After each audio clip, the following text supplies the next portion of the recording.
I'm going to introduce you to two religious cultural sites that you must visit. One is a temple, Sensouji, and the other is a Shinto shrine, Nezu Jinja. I feel like if you have to just choose one temple and one jinja, these would be it. Here I am at the iconic entrance to Sensouji Temple.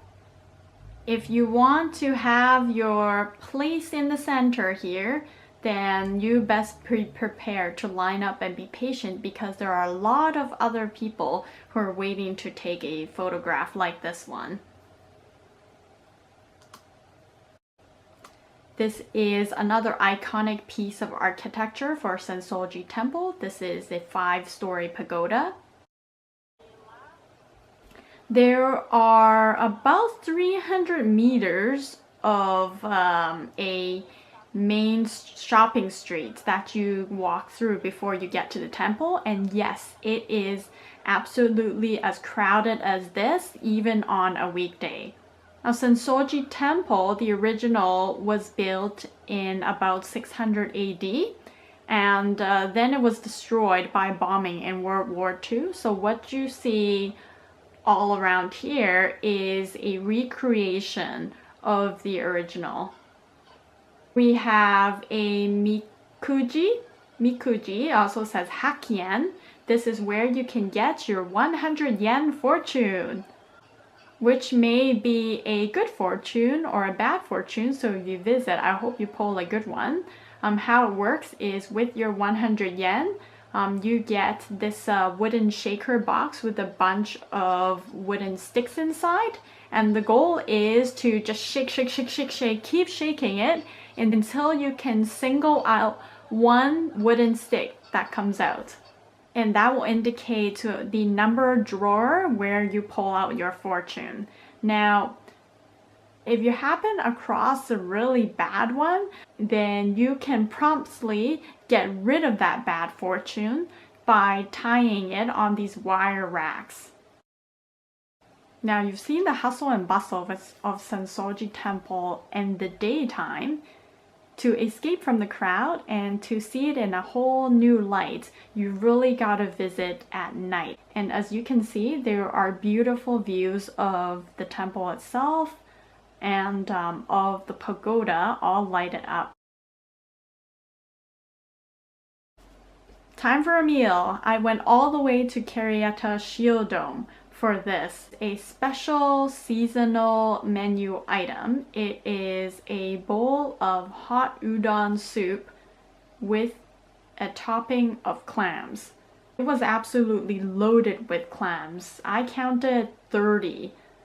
You know how sometimes when you go to some restaurants and you order a plate of clams only to find out that maybe 1/3 of them are empty shells? Well, you won't find that here. And all of this was under 1,000 yen, which translates to about 10 US dollars. It's unbelievable what you get for 1,000 yen. If you could only see one shrine and one temple, the temple that I suggest you go to would be Sensouji, and this is Nezu Jinja. Now, Jinja takes the meaning of Shinto shrine. So if you can only see one Shinto shrine, then you've got to see Nezu. It's in a north suburban neighborhood of Tokyo. And I would say it's definitely an off the beaten path type of locale. And it's absolutely beautiful. The walk in is very relaxing. You don't get the same crazy massive crowds that I saw at Sensouji. So it's much more relaxing and peaceful. And you can take your time with photographs and filming here. You can have a conversation with people. You can stop and gaze. The road is cobblestone lined. This is a common feature at shrines. There is a purpose-built water basin from which you could wash and cleanse and purify yourself before you walk into the main complex of the shrine itself. So that's the purpose of this fountain. This is one of 3 highlights. The first is the azaleas. The second would be these little torii arches. There is a long line of them all along the cobblestone pathway.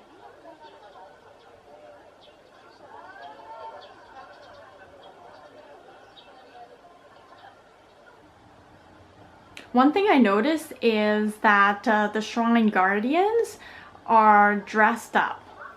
So they might be wearing scarves or tiny little toques on their heads.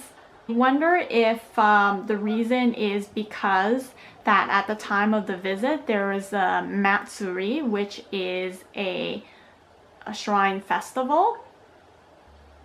So the shrine guardians were dressed up as part of the celebration as well.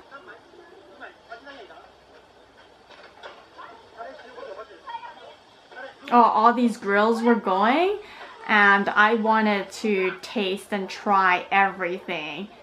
Chicken yakitoris, beef steaks, any number of skewers. I ended up picking some freshly made castella baby cakes, and castella is this really famous and popular type of sponge cake in Japan. I'm gonna say the walk into Sensouji Temple, I spent half-hour browsing around at the vendor shops and eating and shopping, and I spent another 45 minutes or so around the Sensouji Temple grounds. Here at Nezu Shrine, I was also a good hour and a half, partly to experience and film the shrine itself, and partly to have fun at the Matsuri. Now time for a snack. This is just a very simple snack. I have a cup of tea and some ice cream.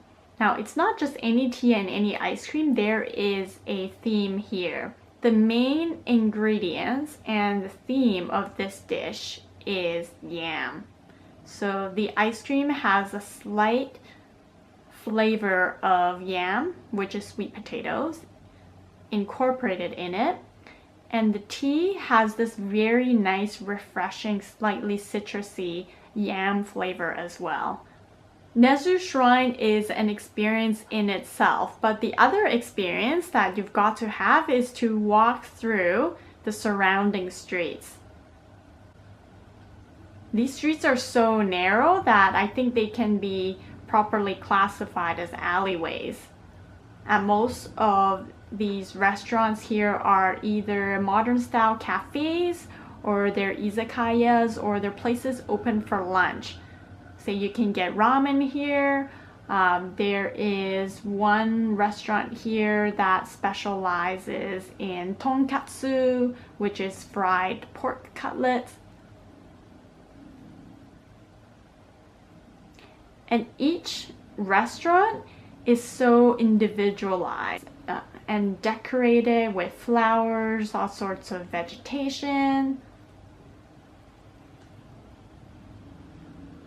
Quite fun and pretty to explore.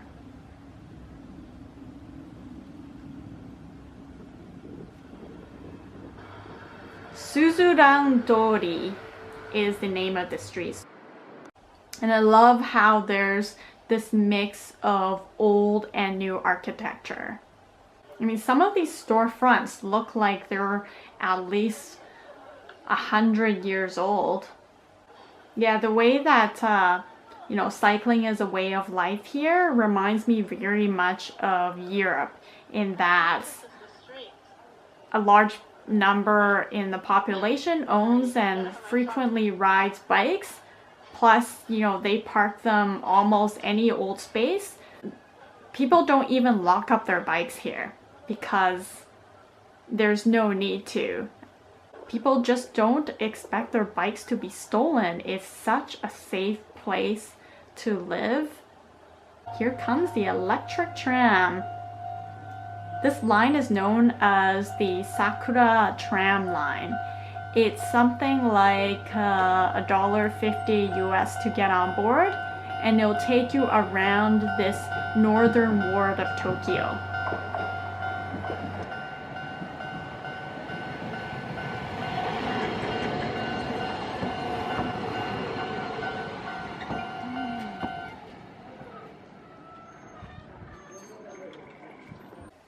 What I have here is a soba noodle box set with tempura. Look at the size of that shrimp. You can't get anything like that in Vancouver.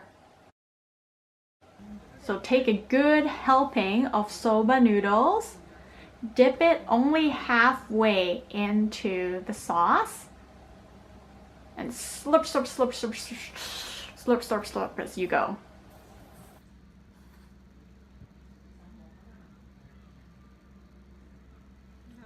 There's some sort of science to this in that the air that you inhale while you are eating your soba mixes up and aerolizes the flavor. And the reason why you only dip it halfway into the dipping sauce is because you don't want to overwhelm the original buckwheat noodle flavor. You want to taste the original noodles, but you also want to enhance the flavor with the dipping sauce. And do pour all of the toppings, the wasabi and the onions and the ginger, into the mix before you sample it. Now, in the link in the description box below, I've included the Google map, which I used to plot out all of the different places that are worthwhile going while in Tokyo.